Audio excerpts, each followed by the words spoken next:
Baik, terima kasih para narasumber, Bapak Ibu dan saudara-saudara sekalian. Jadi dengan filosofi Kota Pandura yang tadi disampaikan dengan sangat baik oleh teman-teman ini, jadi termasuk juga Mas Roy Suryo. Jadi acara kita ini bukan membuka Kota Pandura, karena Kota Pandura sudah dibuka. Siapa yang membuka? Itu adalah abuse of power dari Presiden Jokowi. Itu yang membuka Kota Pandura. Nah, dalam catatan saya tadi setelah mendengar filosofi dari Mas Roy Suryo, ada 5 kotak yang sudah dibuka. Jadi bukan hanya satu aja dampaknya seperti itu dalam mitologi Yunani, apalagi kalau sampai 5. Yang pertama adalah supremasi hukum menjadi supremasi kekuasaan. Ini kotak Pandora yang pertama. Akibatnya apa? Pemilu yang seharusnya merupakan cermin peningkatan kualitas peradaban bangsa di dalam demokrasi, kini direduksi hanya menjadi legalitas bagi perpanjangan kekuasaan Presiden Jokowi melalui nepotisme. Dan ini sangat berbahaya. Buktinya kemarin muncul berita Mas Bobi mau menjadi calon gubernur, sekretaris Bu Iriana mau menjadi wali kota Bogor. Ini ada akibat dampak Kota Pandura yang pertama, yang menguntungkan dewa-dewanya, bukan rakyatnya. Kota Pandura yang kedua adalah sikap kenegarawanan Hakim MK oleh Anwar Usman direduksi menjadi sikap kekeluargaan. Jadi ketika menyangkut karakter, satu-satunya boleh dicek di dalam syarat pejabat tinggi negara yang memasukkan sikap kenegarawanan itu hanya Hakim MK. Sehingga ketika ini direduksi, maka akibatnya ini mematikan peran dari MK sebagai the guardian of democracy. Maka ini saya katakan sebagai kotak Pandora yang kedua. Ini sangat-sangat berbahaya. Di mana lagi kita punya benteng konstitusi, benteng demokrasi ketika oleh Anwar Usman ini dibuka, sehingga akhirnya sikap kenegarawanan menjadi sikap kekeluargaan. Ini nyata-nyata bertentangan dengan konstitusi. Lalu kota Pandora yang ketiga adalah ketika aparatur negara yang seharusnya netral ini tidak netral. Begitu banyak intimidasi itu terbuka, dan tidak mungkin itu tanpa suatu perintah yang tertinggi. Kami meluruskan bahwa PD Perjuangan ini loyal bagi bangsa dan negara. Kami cinta merah putih, kami cinta TNI dan Polri, tetapi TNI yang dipakai untuk membela kedaulatan negara kita, menjaga kekuatan perdamaian dunia, dan Polri yang menjaga supremasi hukum, bukan supremasi keluarga Pak Jokowi. Jadi itu saya masukkan kotak Pandora yang ketiga. Kalau ini dibiarkan, maka akan terjadi krisis karena bekerjanya hukum rimba tersebut. Saat ini kalau kami melakukan pengecekan dari berita-berita, begitu banyak kepala daerah yang baik yang mikir-mikir ulang. Bahkan ada yang tidak mau untuk maju menjadi kepala daerah karena apa? Karena mereka tahu bahwa abuse of power Presiden Jokowi ini telah menciptakan harga politik yang mahal. Untuk mengerahkan kepala desa sebagai instrumen politik, praktek yang kemarin 200 juta di daerah basis.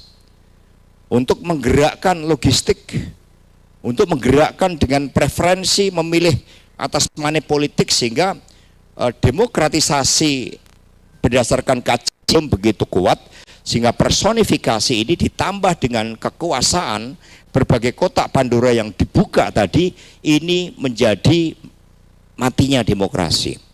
Sehingga banyak, karena pilihan presiden itu serasa pilihan kepala desa, maka banyak calon-calon kepala daerah, wakil kepala daerah yang akan bertarung pada November 2024 sekarang mencari cara berapa dana. Kalau kita mau jujur, anggota DPR RI kemarin dengan pertarungan money politik yang luar biasa tanpa supremasi hukum, itu rata-rata mengeluarkan dana 4, bukan pelembagaan partai, dengan kaderisasi, dengan sekolah partai, dengan melakukan kerja rutin turun ke bawah 5 tahunan, ketika pada H-7 itu bisa dirusak karena suatu proses kecurangan pemilu yang direncanakan secara masif dan sistematis tadi. Itu kotak Pandora yang ketiga. Dan ini juga akan mematikan suatu meritokrasi. Karena nggak ada lagi. Untuk menjadi pejabat negara harus mencari hubungan kekeluargaan dengan kekuasaan. Tanpa itu maka tidak akan ada. Jadi ketika sumber daya negara dikerahkan, maka hasilnya ya seperti korupsi pertambangan. Itu kan sudah dipraktekkan sebelumnya, kasus Sambo misalnya. Itu kan juga tidak terlepas dari judi online, dari dugaan ya berbagai tugas-tugas aparat penegak hukum yang seharusnya melindungi hukum, tetapi hukum dijadikan alat untuk memobilisasi kapital, dan itulah yang kemarin dipakai sumber daya negara. Maka ketika kotak Pandora yang keempat ini melalui Crazy Rich Helena Lim misalnya, itu bisa kemana-mana itu. Nah, nanti Mas Petrus bisa mengangkat itu.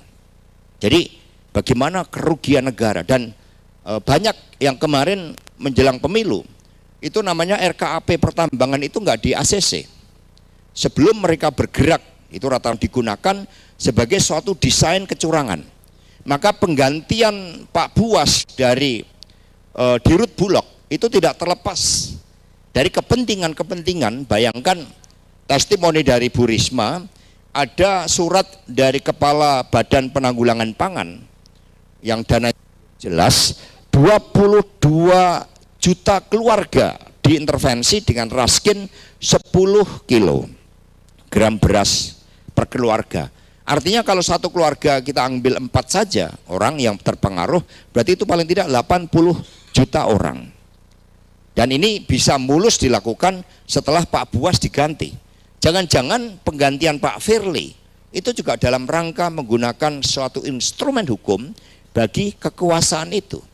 Sehingga perpaduan kotak Pandora yang ketiga dan keempat tadi itu sangat berbahaya, yaitu mobilisasi aparatur negara dan sumber daya negara menjadi tidak terbatas. Ini yang menimbulkan berbagai persoalan-persoalan tadi. Kemudian yang kelima, KPU, Bawaslu, dan lembaga survei menjadi bagian dari strategi pemenangan pemilu, termasuk Sirekap di dalamnya. Jadi Sirekap itu instrumen legalitas yang dipakai, itu muara dari 5 kotak Pandora dari kotak Pandora yang kelima tadi, ketika yang harusnya menjadi wasit jadi pemain, baik secara langsung ataupun tidak langsung. Sehingga ketika ditanya bagaimana dengan data-data server yang berada di luar negeri, langsung mengadakan konferensi pers Mas Roy Suryo tadi. Oh, enggak mungkin, padahal itu ternyata terbukti bahwa servernya berada di luar. Nah, ini peran dari Alibaba itu bagaimana secara politik, secara geopolitik. Pemilu kita tidak terlepas dari pertarungan geopolitik. 65 itu 3 juta nyawa lenyap, itu harga kekuasaan untuk mengganti kepemimpinan Bung Karno. Itu 3 juta menurut pengakuan Pak Sarwo Edi. Jadi itu harga pergantian kekuasaan. Mereka mikirnya kemarin toh 23 juta digelembungkan berdasarkan temuan dari Mas Anas ini, tidak ada artinya dengan 3 juta. Mungkin mikirnya seperti itu. Sehingga 5 kotak Pandora pun dengan sengaja tadi dibuka yang akarnya adalah dari nepotisme. Nah, ketika hal-hal itu dilakukan, ya tugas kita. Karena kotak Pandora itu sudah dibuka, maka kekacauan. Apalagi yang buka melalui nepotisme yang menimbulkan abuse of power dari Presiden Jokowi. Ini yang harus kita hadapi bersama-sama. Kalau tidak, muncul pertanyaan mendasar, apakah ke depan akan ada pemilu? Yang kedua, apakah suatu nilai-nilai yang dibangun dari keberadaan bangsa ini berupa suatu filosofi yang ideal tentang arah masa depan kita sebagai negara yang punya cita-cita membangun kepemimpinan Indonesia bagi dunia, sebagai negara yang tradisi spiritualitasnya luar biasa, lalu kita diam membiarkan etika, moral, dan hukum diinjak-injak demi kepentingan keluarga. Sehingga Profesor Ikrar Nusa Bakti mengingatkan seluruh anak bangsa, masa satu muncul suatu mimpi yang luar biasa tentang apa yang disebut bangsa Indonesia, Masa kita sebagai pemilik republik dikalahkan hanya satu keluarga? Maka pertarungan terukur kita tidak hanya berhenti ketika MK selesai memeriksa saksi. Kita harus melakukan perlawanan. Kalau tadi Mas Roy Suryo mengatakan bahwa berdasarkan gugatan para pakar IT di Komisi Informasi Pusat, lalu mereka harus membuka bahwa yang namanya C1 metadata itu harus terbuka bagi publik demi kedaulatan rakyat, demi masa depan kita. Kita nggak usah berlama-lama. Kalau besok KPU masih buka, besok jam 11 kita datang ke KPU dengan surat resmi untuk meminta C1 metadata itu. Nah, itu harus kita minta, datangin. Kalau perlu sampai tidur di sana, di depan ruang KPU. Nah, itu. Jadi supaya data-datanya, karena sudah ada keputusan dan itu adalah suatu fairness. Itu kedaulatan rakyat. Kalau tidak, yang ada adalah kekacauan. Maka teman-teman semuanya, ketika hal yang menjadi ukuran peningkatan demokrasi dan peradaban kita lalu dilanggar, ditabrak dengan sengaja, maka yang kami khawatirkan adalah terciptanya suatu krisis. Meskipun tanggung jawab kami bagi rakyat, bangsa dan negara, kami tidak ingin adanya krisis. Kami tidak pernah memprovokasi adanya resultante antara krisis moneter, krisis ekonomi, sosial, politik. Tetapi indikasi ke arah sana itu sangat mengkhawatirkan. Yang pertama, rupiah sudah melemah ke 16.000. Yang kedua, harga-harga kebutuhan pokok rakyat. Yang ketiga, fundamen makroekonomi kita, beban utang luar negeri kita yang begitu besar. Saat ini mencapai 196 miliar US dollar utang pemerintah. Pemerintah mengeluarkan soal niaga yang lewat Laut Merah. Itu sudah diserang pemberontak Houthi akibat persoalan geopolitik sebagai persoalan antara Israel dan Palestina. Sikap kita sangat jelas mendukung kemerdekaan Palestina seluas-luasnya, dan itu akan dilakukan secara luar biasa. Menurut saya pengakuan dari para menteri kemarin tidak sekedar normatif. Apa yang disampaikan Bu Menteri Keuangan bahwa social expenditure kita mencapai 497 triliun rupiah, tetapi yang dibelanjakan melalui bansos. Kami secara etik mendorong MK untuk kembali pada marwah sikap kenegarawanan, untuk mencari terobosan hukum dan berani mencatatkan dirinya sebagai betul-betul penegak dan menjadi benteng dari demokrasi Indonesia kita dengan mengabulkan gugatan pemohon 01 dan 03. Yang kedua, lembaga pengadilan termasuk atas dasar keputusan dari Komisi Informasi Pusat untuk mengambil keputusan agar C1 metadata itu dapat dilakukan audit forensik dan dinyatakan terbuka bagi publik. Ini kalau KPU benar-benar di bawah sumpahnya, ini bulan puasa, di bawah sumpahnya bahwa mereka tidak menjadi bagian dari abuse of power dari kekuasaan tadi, maka mereka harusnya tanpa diminta, kalau mereka punya hati nurani yang benar, mereka langsung mengupload C1 metadata kita bagi kepentingan publik. Itu kalau KPU berani. Maka di sini mari kita rekomendasikan dalam waktu 2 kali 24 jam sebaik KPU kita desak 02 namanya Pak Hasibuan, siapa? Otto Hasibuan. Ibu Mega siap dan saya akan dengan semangat. Mosok Pak Jokowi nggak mau jadi hadir di MK, kan kira-kira gitu kan. Nah itu bagus juga, sehingga ini akan terjadi suatu proses pendidikan politik, karena kalau tidak sesuai dengan mitologinya, kotak Pandora ketika sudah dibuka akan menciptakan suatu sisi-sisi gelap di dalam peradaban suatu bangsa. Maka kita harus bersatu untuk melawan berbagai sisi-sisi gelap kekuasaan. Terima kasih. Meriah.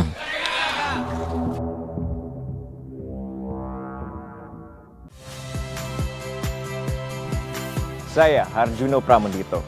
Saksikan program-program Kompas TV melalui siaran digital, pay TV, dan media streaming lainnya. Kompas TV, independen, terpercaya.